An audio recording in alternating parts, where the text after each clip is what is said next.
Ahojte, my sme Baraka a ja som jedna z barakačiek. Barakači sú ľudia, čo sa rozhodli stráviť 10 mesiacov žitím v tejto budove. Toto je tohtoročná zostava, každý má na starosti nejaký priestor hore v barake, ako súčasť života a upratovania a varenia. Nielen, že v našej rezidenčnej komunite sa snažíme pomáhať jeden druhému, ale snažíme sa pomáhať aj nášmu okoliu. Napríklad Ema upratuje posilku, Maťo vedie volejbalový krúžok, Tommy je súčasťou týmu kaviarne. Sme tu rôzni ľudia, zručnostne, charakterovo, duchovne a takou výzvou baraky je vlastne otvoriť sa tomu druhému a pomáhať si vzájomne rásť. Baraka znamená požehnanie. Našou snahou je byť si požehnaním jeden pre druhého, raz cez spoločný život a prácu a zároveň byť požehnaním pre školou. Proste sa snažiť robiť veci pre mladších, kaviareň, krúžky, peer mentoring a rôzne ďalšie veci. Dobrý deň, vítame vás v barake.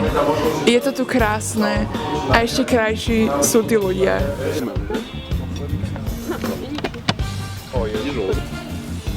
Dievčatá, kde ste boli? Boli sme nakúpiť. Čau, Julo. Čau. Čo ti chýba? Nič, ja som spokojný. Niekedy to tu ide a niekedy nie. Ako táto rastlinka, ktorá to vzdala. Ale nevzdávajte to.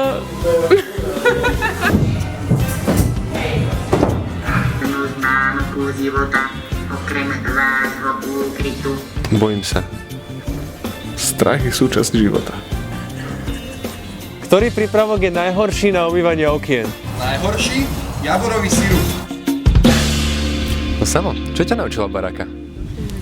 Jedna z najdôležitejších vecí, ktorá ma Baraka naučila, je, že ak sa človek chce niekam posúvať a naozaj sám seba prekonávať, tak je nevyhnutné na sebe akoby vedome páchať násilie.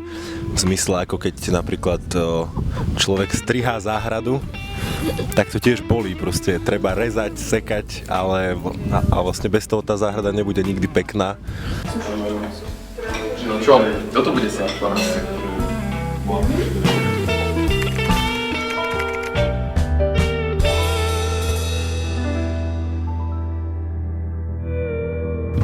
Fedor, čo tu robíš? Robím večeru.